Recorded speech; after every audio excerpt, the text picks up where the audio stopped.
Okay, now I want to show you how to add somebody to the system. So when somebody comes in, I think it's probably our standard practice that the first thing we want to do is we want to get the kid a name tag and get them going to the right area.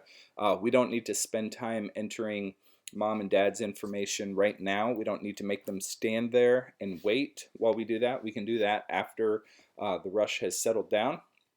So in this case, a family comes up, and I'm going to use my niece and her family as an example for this. Okay, so the family comes up, they fill out the paperwork. It's got Olivia Madison, my niece, on there, and we type her name in. We see that that's nowhere to be found, so we know that she's a new person. If I misspelled it, and let's say it was, Tison or something, then I could start over and I could type it in again. But in this case, I know I've got it right. I'm looking at the form that her mother filled out, and I see that she's not in there, so I just need to add her. So I'm going to click on Add Person. Now, in the case where if Olivia came with my family for the first time and her parents aren't there, I'm going to add her to my household. So I click on this and I type my household, and I go down here and I just click on this. It's going to add Olivia to my household. I'm not going to do that right now, but that's how you would do that. If by chance she's come with her family and we have mom and dad's information as well, which is great, we are going to add her to a new household. And so we just begin filling out her information, child, female, and everything else. One thing I will say, the birth date and the grade are extremely important for Connect Kids.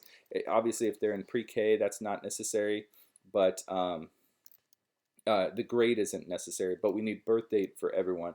So I'm just going to, for the sake of time, I'm going to fill out her birthday. I'm going to just say November 9th, 2006.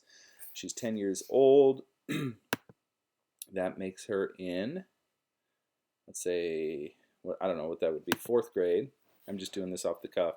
Okay, so we filled all this out. Of course, we enter her any allergies. Maybe she has a milk allergy, so we're going to put that there. And we click on this arrow, and we can continue adding the other information. But for right now, what I want to do is I even though I have mom and dad's information and I could add them right now, all I want to do is I want to save this person. It does kind of default to that, like it thinks you left if you're not active for a while. Save person, and we are going to check her in, and we're just going to click this. All right, so I'm checking her in now. I've finished adding people in. I'm going to go back and I'm going to add Olivia's family to her household. Okay, now when I come in here, if I click over here, I can edit her profile. This is the edit mark. I can come in here and I'm going to add new, and I'm going to add her mother.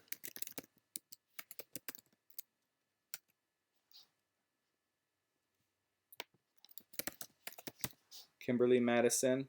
Okay, I'm going to create a new person, and I'm going to make this the adult, female, add mom's email address, whatever, email address, add her phone number, and all that. I can continue adding more information down below. We want to gather as much information as we can. Time to add dad.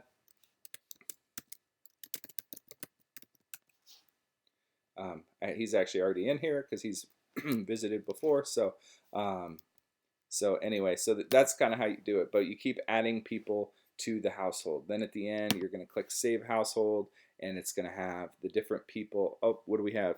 Kimberly Madison, her email has invalid formatting. Okay, because I didn't do the @ sign and all that. All right, so for the sake of this demonstration, I'm just going to delete it, and we're going to click Save.